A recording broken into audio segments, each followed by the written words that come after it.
Je voudrais commencer simplement d'abord par deux histoires juives, avant de passer sur des choses moins drôles. Et alors, il n'y a plus rien de plus terrible avec les histoires quand les autres les connaissent, parce que évidemment, c'est très ennuyeux. La première, c'est deux vieux juifs sur un banc à Montevideo qui sont là exilés après la sortie des camps, un dimanche après-midi, ils s'ennuient à mourir. Il y en a un qui dit, pour un long moment de silence, « Tu as vu, le Brésil a battu l'Argentine 2-0 au foot ». Et après un quart d'heure de silence, l'autre répond « C'est bon pour nous ?» Je dis ça parce que je pense qu'en filigrane, vous allez vous poser cette question tout au long de ce que je vais dire, est-ce que c'est bon pour nous? La deuxième histoire, c'est celle qui, à mon avis, résume le mieux qu'aucune théorie économique, ce qui se passe aujourd'hui. C'est Shlomo qui téléphone à David en lui disant « Écoute, j'ai une affaire formidable à te proposer, j'ai un camion de pantalons, les pantalons valent $1. Tu les veux ?» Formidable. David prend les pantalons, téléphone à Jonathan, et lui dit « Écoute, j'ai une affaire formidable pour toi, un camion de pantalons, $2. Tu les veux ?» Formidable. Jonathan téléphone à Shaul, qui lui propose $3, et l'histoire continue. Jusqu'à ce qu'à un certain moment, Moshe téléphone à Christian et dit « J'ai une affaire formidable pour toi, des pantalons, $49. » Ah, formidable, dit 49, c'est formidable, je les prends. Le lendemain, Christian téléphone à Moshe en disant « Écoute, tu es vraiment un escroc. » Comment je suis un escroc? Mais si, écoute, tu m'as vendu $49, des pantalons immétables, qu'est-ce que tu racontes? Tu sais très bien, j'ai ouvert le camion, il y avait des pantalons, il n'y avait qu'une jambe. Qu'est-ce que tu veux que je fasse avec des pantalons? Personne ne me met des pantalons qui a une jambe. Tu n'as rien compris, c'est pas fait pour mettre, c'est fait pour acheter, pour vendre, pour acheter, pour vendre. Et c'est exactement la meilleure leçon qu'on puisse avoir sur ce qui se joue en ce moment, si vous voulez comprendre ce qui se passe dans le système financier moderne. C'est tout, vous avez tout compris quand vous avez compris cette histoire.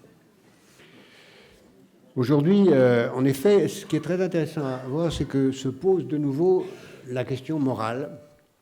À propos du capitalisme, on en est à se poser la question de savoir si la crise financière actuelle est une crise morale et si la morale peut servir à quelque chose.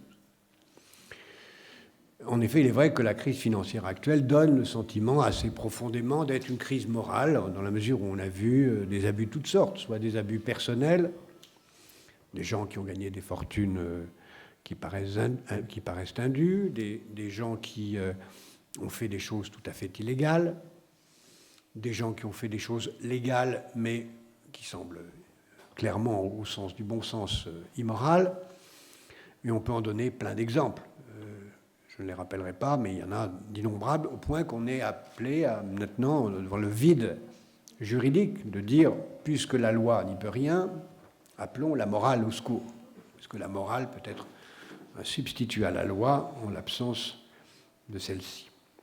On peut en effet se poser la question de savoir si la morale peut quelque chose contre l'excès des bonus, si la morale peut quelque chose contre les paradis financiers ou les paradis fiscaux, est-ce que la morale peut quelque chose contre les banques qui agissent avec des conflits d'intérêts, contre les délits d'initiés, contre l'accaparement des richesses, contre tout ce dont James a parlé tout à l'heure en les citant, mais en focalisant sur les dimensions de la crise financière, c'est plutôt ce que je viens de dire.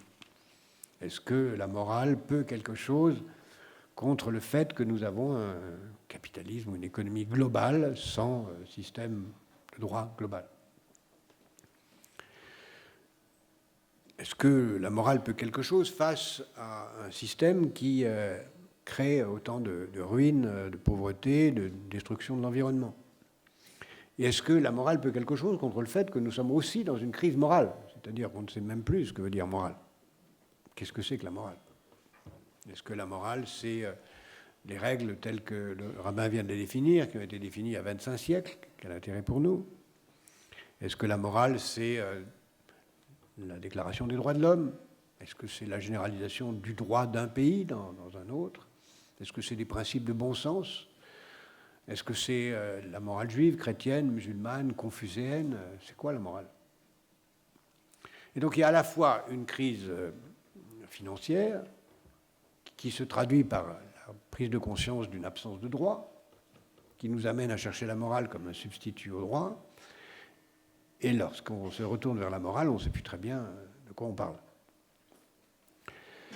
Parce qu'en fait, la morale, c'est tout simplement une certaine conception du bien et du mal. Il y a ce qui est bien et ce qui est mal. Et chacun, dans une histoire, dans une civilisation, a différentes conceptions du bien et du mal. On pourrait retracer avec fascination, le fait que dans beaucoup de cultures, il y a des choses qui sont bien pour cette culture et des choses qui sont mal pour d'autres. Il y a même dans certaines cultures des choses qui sont bien à une certaine époque et qui sont mal dans l'autre. Et il est vrai que le judaïsme a lui-même apporté, vous l'avez dit, monsieur le rabbin, à tout cela un grand nombre de réponses fondamentales, très claires et très cohérentes, en particulier dans la morale de l'échange. Car en effet, l'échange, qui est le cœur de l'économie, suppose un certain nombre de règles morales pour que ça fonctionne. Et c'est dans cette incertitude sur l'échange que les civilisations ont construit des règles morales pour faire que l'échange reste correct, obéisse à des lois. C'est très intéressant de voir d'ailleurs que tout ça vient très loin dans l'histoire et que l'établissement de règles morales dans l'échange renvoie à des réflexions bien antérieures aux civilisations monothéistes, puisqu'on a très vite compris dans les sociétés les premières que l'humanité a construites que l'échange, qui est le fondement de l'économie qui nous réunit ce soir comme sujet de réflexion, est très dangereux. En effet, si je donne quelque chose à quelqu'un et qu'il me donne quelque chose en échange, ça va être un sujet de dispute, on ne va pas être d'accord sur la valeur de l'échange, et donc on peut créer la violence. Donc l'échange est une source de violence. Et donc, si on crée des règles de fonctionnement, des procédures pour l'échange, qui deviennent ensuite des règles morales, c'est pour éviter la violence. Fascinant de voir d'ailleurs que dans toutes les civilisations premières, bien avant le monothéisme, une procédure s'est imposée partout, alors que ces civilisations n'étaient pas tellement communicantes, qui faisait que l'échange ressemblait à ce qu'on emploie aujourd'hui de temps en temps quand on échange des otages. C'est-à-dire qu'on avait défini un endroit, en général qui correspondait à un endroit sacré, renvoyant à la religion, dans lequel celui qui avait quelque chose à échanger venait poser cet objet. Puis s'en allait. L'autre regardait, mettait quelque chose qui lui paraissait équivalent, s'en allait. L'autre premier revenait, si ça lui allait, il prenait ce que l'autre avait mis et repartait. Si ça ne lui convenait pas, il s'en allait et il attendait que l'autre mette. Pourquoi ? Parce qu'il fallait à tout prix créer une sorte de neutralité du lieu de l'échange pour éviter que la rencontre dérape dans la violence. La morale, c'est d'abord des procédures pour éviter la violence.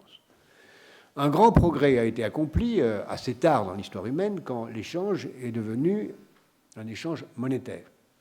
Dès que quand l'argent est apparu, assez tard, enfin disons, on peut penser que l'équivalent monétaire, qui n'était pas encore la pièce de monnaie, c'est 2000 ans avant notre ère, à Babylone comme en Égypte, puis ensuite la monnaie beaucoup plus tard, ça réduit la violence formidablement parce qu'il y a un équivalent unique qui fait qu'on ne peut plus discuter la valeur, elle est la même pour tout le monde. Une fois qu'on a fait l'échange sur un prix, le prix conduit à un étalon d'échange universel.